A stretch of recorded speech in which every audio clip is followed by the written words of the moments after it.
This is the EFR podcast, episode 31. Nigeria presidential election 2019. This is your host, Sammy B. I got my man James Lyman, and on the board, Jon Don Sterling. This is a special edition. Can I get a soul clap? One time. Special edition. We're going to be speaking about African politics, Nigerian elections, what's going on in Nigeria, February 16, 2019. And we also have a special guest from ObjecTvMedia, big media platform in Nigeria. Stay tuned. This is it. This is the EFR podcast. Olwaaegun.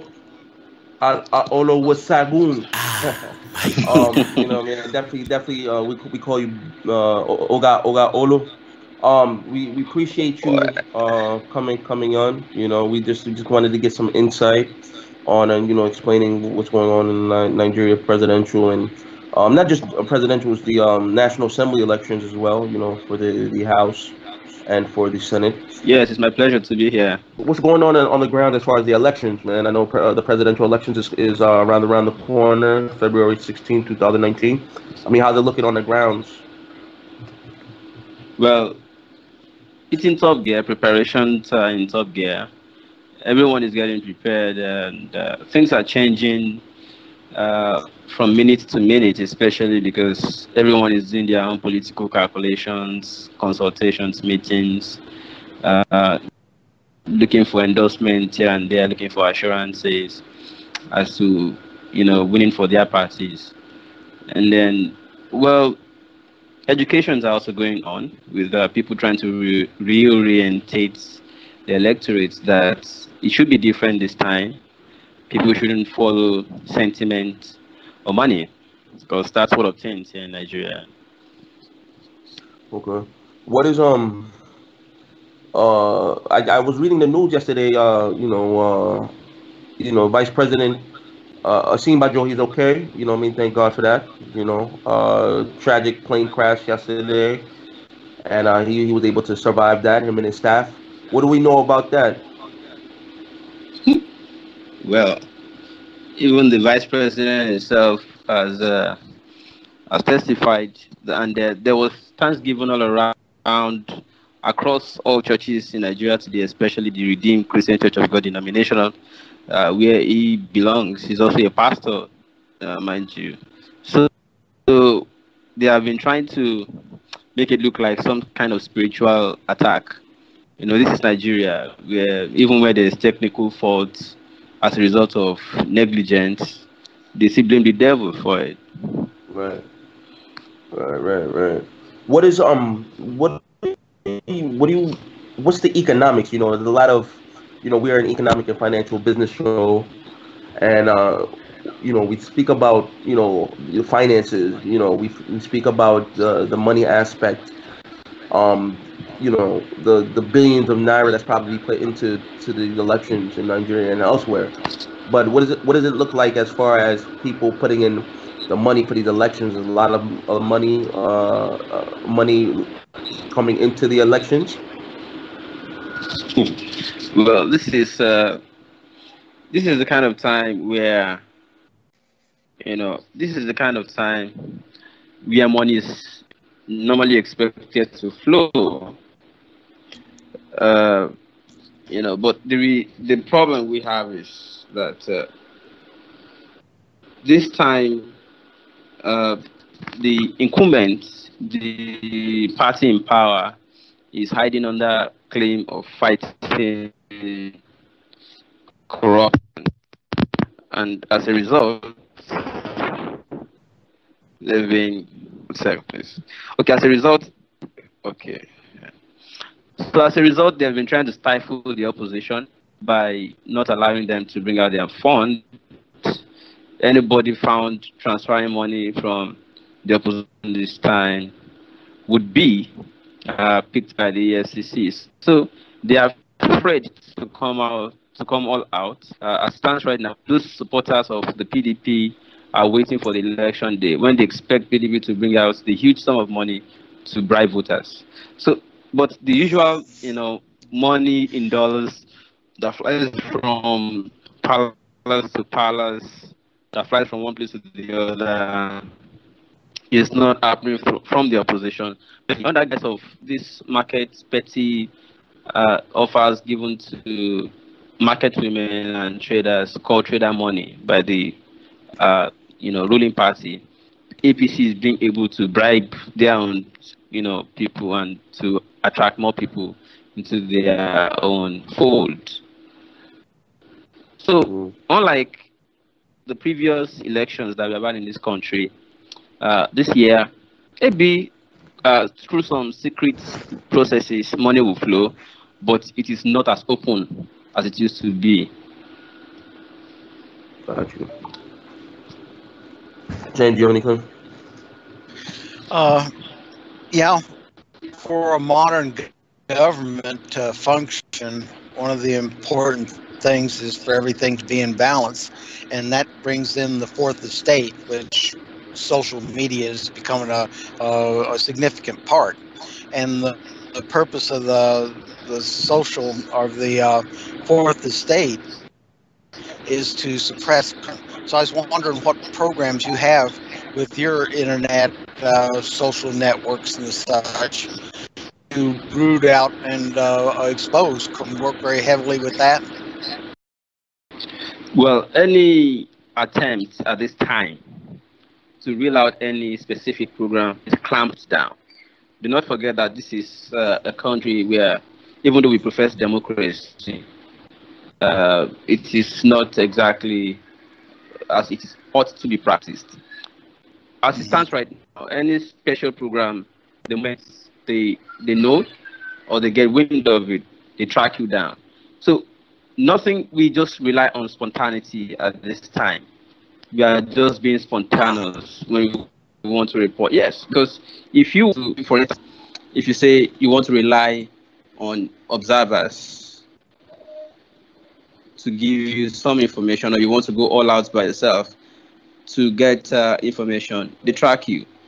At this time, what we do is rely on ourselves going out to disguise as voters, even though we vote too. Everybody has to now be armed with their own intelligence gadgets, which is the best so far. Every other program used, they already found out. They figured out how to get everybody. Initially, we used to go with media houses, cameras, and all of that. But it got to a point, they will use different things to track you. The moment they see cameras, they send thugs after you. The moment they see any special, official coming, they bribe them not to even say what they see. But if you truly want to report corruption in Nigeria, you have to go undercover. So you have to be a voter yourself, if you truly want to bring out the report.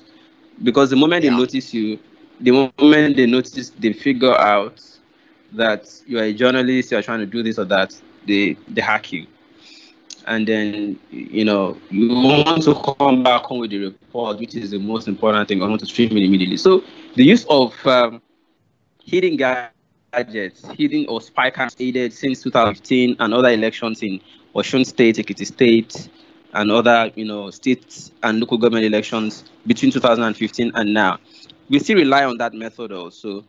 But then we also rely on tip-off by aggrieved party agents who are manning polling units or posts for individual parties to give information and also to, secretly bring out reports of manipulations going on at every polling unit, even up to the point of forward transmission to the points where riggings or attempts at rigging are made.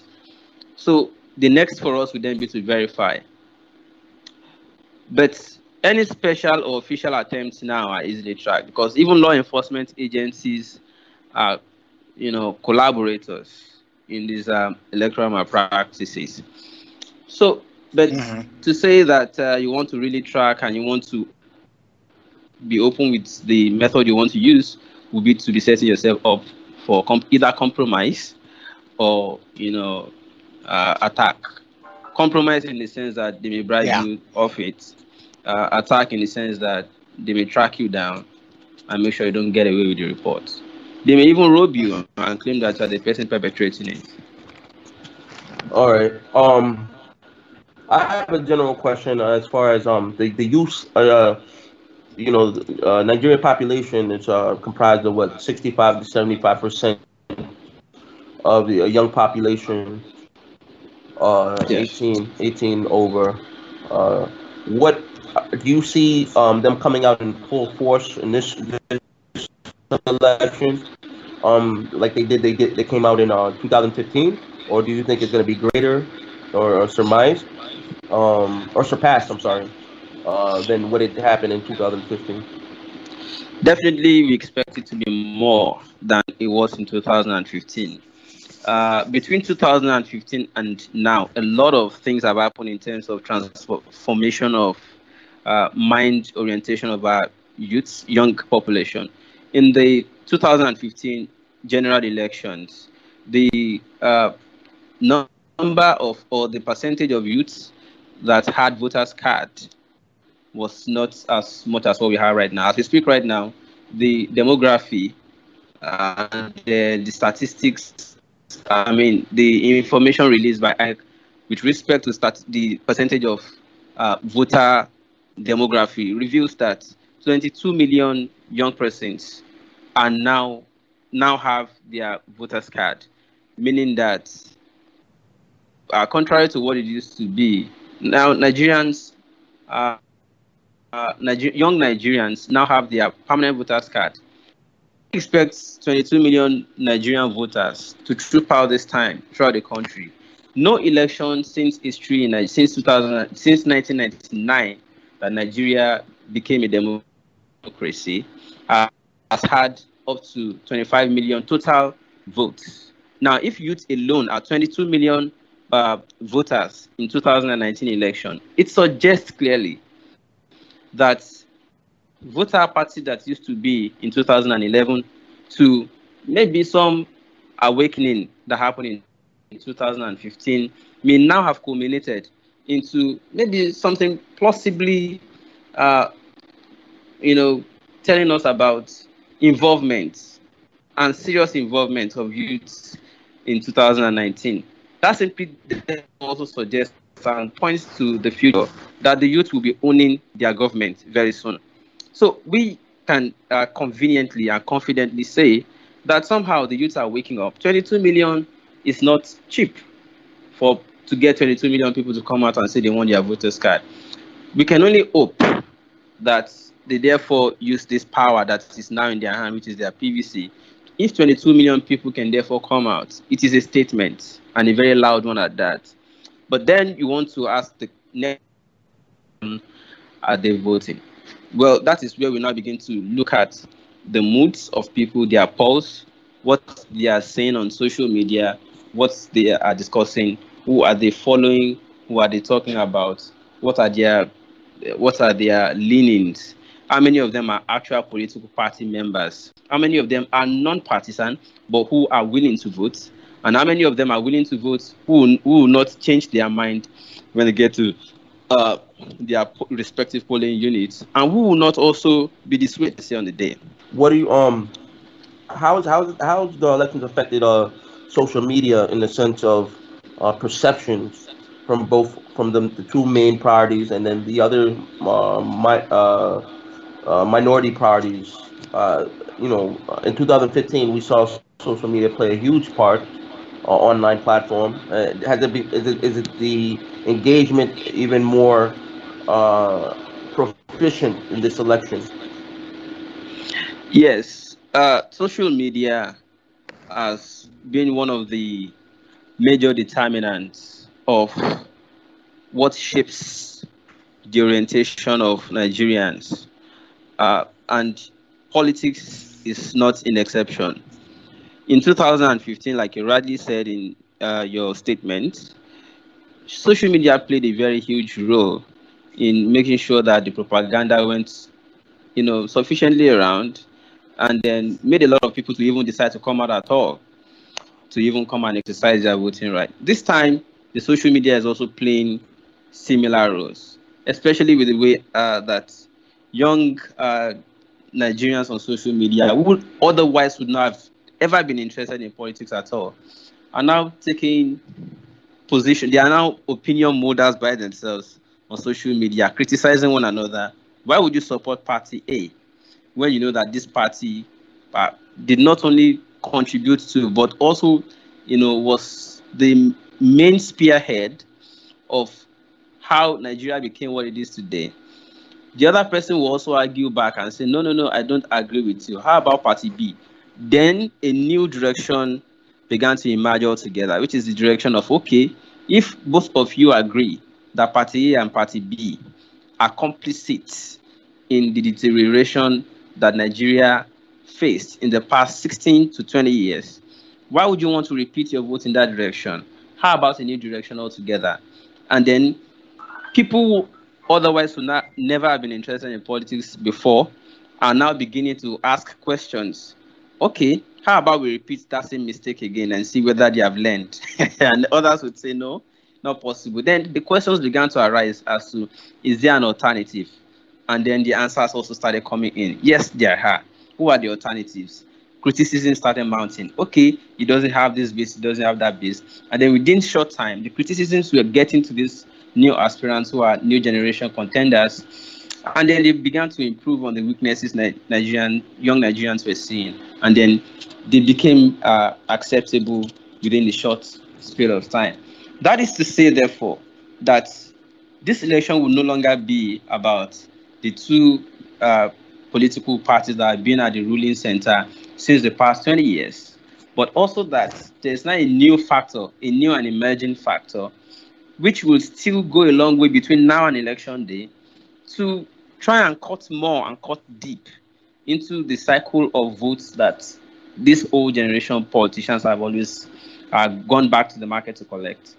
This new generation contenders will now go and eat also into that vote, while they are also, trying to lead the new entrants into the polity. I mean, people who are voting for the first time. So by the combined statistic of trying to cut into the share of old markets of regular voters and the new persons who are first-time voters, new entrants into politics, I mean, the new generation contenders are now confident that whatever the case, they have a chance at least if they can convince these people. The two major markets now, I mean, when I call it markets because I mean that they are audiences. The old audience listening to old politicians and the new ones who are, enthusiastic to vote for the first time because of the alternative they see. So by the time you combine what you get from cycle A and cycle B, you might be able to put something through. Sure. So it sounds like you're really making some progress on trying to suppress corruption, although slowly making progress. But nevertheless, the social media is starting to place an influencing factor, positive influencing factor in elections of developing countries to start swinging them over from arcane government to a modern government.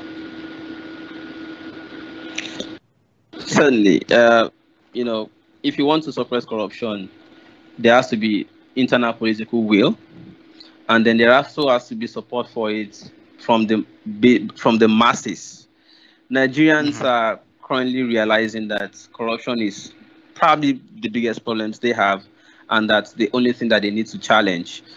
In the past, it used to be that they think that the problem was multiple tribes or languages, but the argument swayed, and then we began to see that no, it isn't.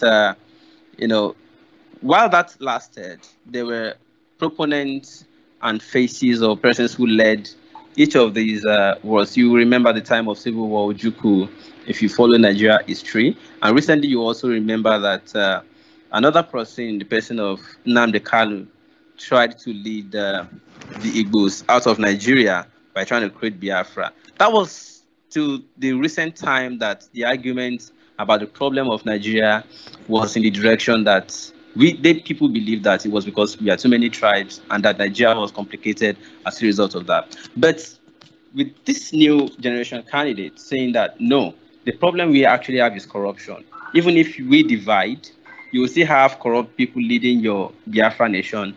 We will still have, corrupt people leading the South, the Oduduwa. You still have corrupt people leading the Arewa. And so we have still not solved the problem.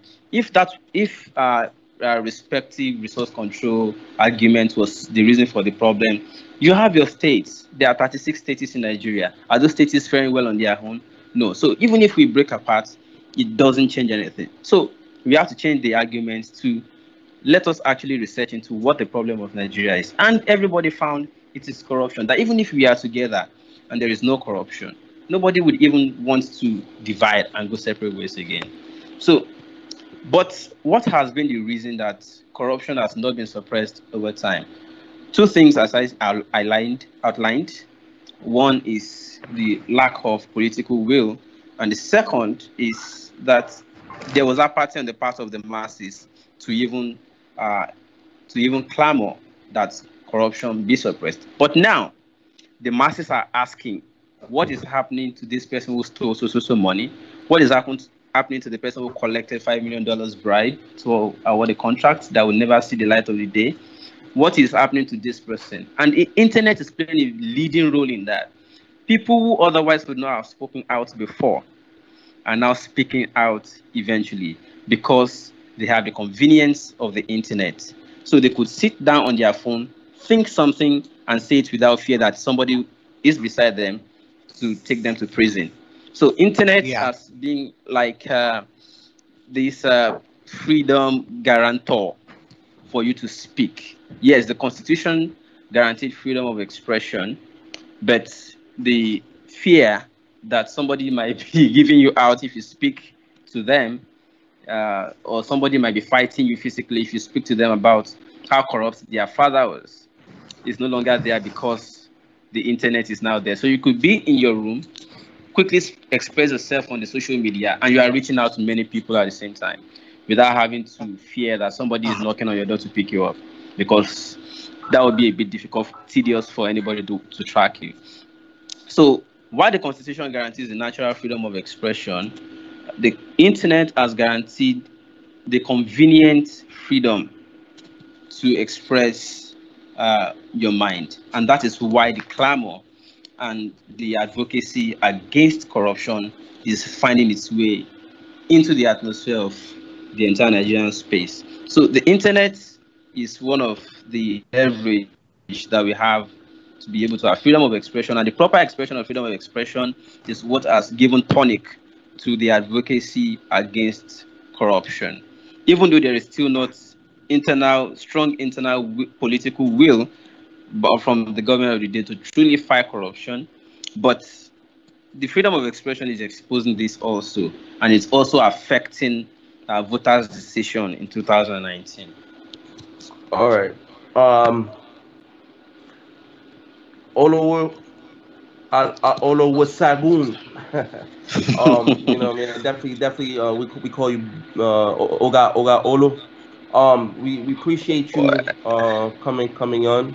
We just wanted to get some insight on explaining what's going on in Nigeria presidential, and not just presidential, it's the National Assembly elections as well. For the House and for the Senate, and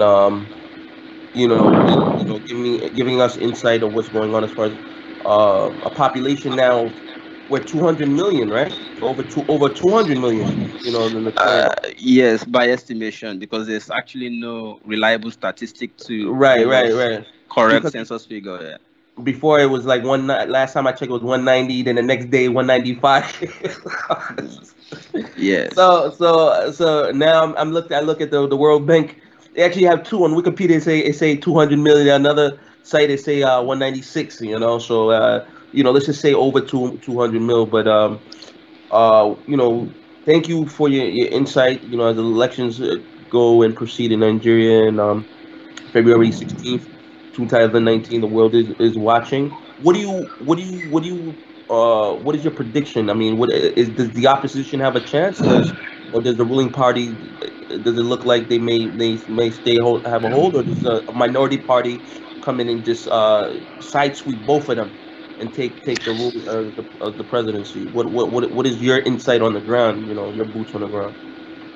Well, it is not a point and shoot insight, because in politics, 1 hour is a very long time. Things change within split seconds. Right. If you predicted only yesterday that the incumbent will return, by today you might be changing your mind in light of new realities before you woke up. Only this morning there is news that the major opposition party, PDP, is getting support from the Ohanize in the Igbo and the Afenifere. These are supposed opinion leaders of this the major tribes in Nigeria. For instance, the Igbos initially said they wanted to boycott the election because of the crisis of Python dance inflicted upon them by the federal government and how Nnamdi Kanu was treated. They only say they want referendum as we speak, right? As of how many weeks ago they wanted referendum or nothing. They already said they were going to boycott the election. Nobody was going to vote in the East, because all that mattered to them as of then was that they wanted Biafra. But then, with the opposition making one of them a member of their tribe, that is Peter Obi, the running mate, they began to therefore speak to them to make it look like it is their own government, that they are the one in charge if Atiku comes in, which is the main opposition candidate. So they are now going to vote, therefore. I mean, majority of them are now going to vote. And they are so which means that as of this morning, if the incumbent was thinking to get block vote from the East or no vote at all, it has changed somehow today. So that is to, in summary, answer your question that you can't predict all just at once. Right. So elections, the things are swinging, yeah. Well, my question is, okay, just on that though, even the ruling party, they've already, it seems to me they've already blocked out where they're gonna get their votes from. Even though I think they've used even the same roadmap that they used in 2015, and even Buhari has said, the 5% that didn't vote for me, which is what you're speaking about. I don't think. Do you think that they've even factored that in, or you don't think that they really need them? You have the North and the Southwest, which comprises the majority of the population in Nigeria, or it doesn't. I don't know. Do you think that they've already figured that math out?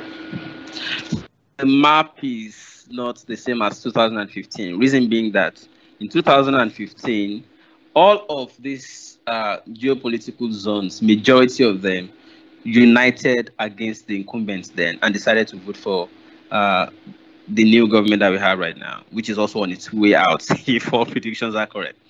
So what happened is that, Atiku is now the candidate of the major opposition party, also was backing the president as of 2015. Right. But then Atiku is now contesting himself, meaning that the vote from the North will divide already.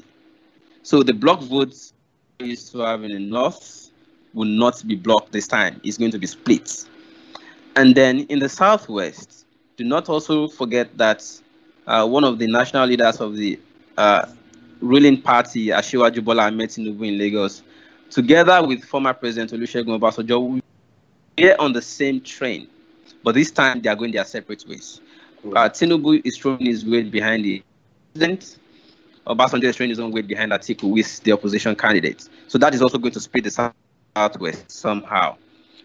Professor Soyinka and a few other learned or elites are saying that no, the argument has to change or has to shift from the whole block to a new generation. So Soyinka, we are expecting to make an announcement this new week for one of these young presidential new generation presidential candidates.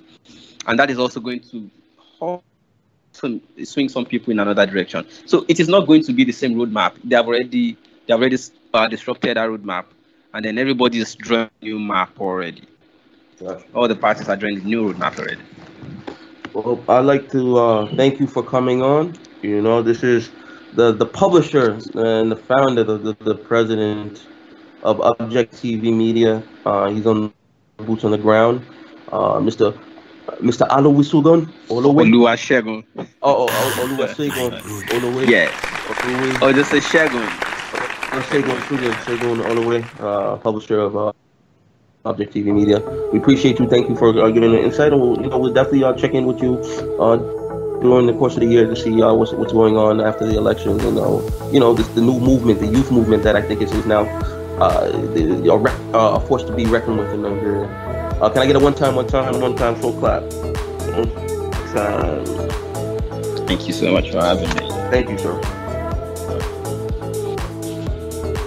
All right, this is the EFR podcast, Nigeria presidential election, February 2016 for president of Nigeria, as well as the National Assembly, House of Reps, and Senate on February 16th, 2019, and the governorship elections in March 2nd, 2019. I'd like to thank our audiences out there.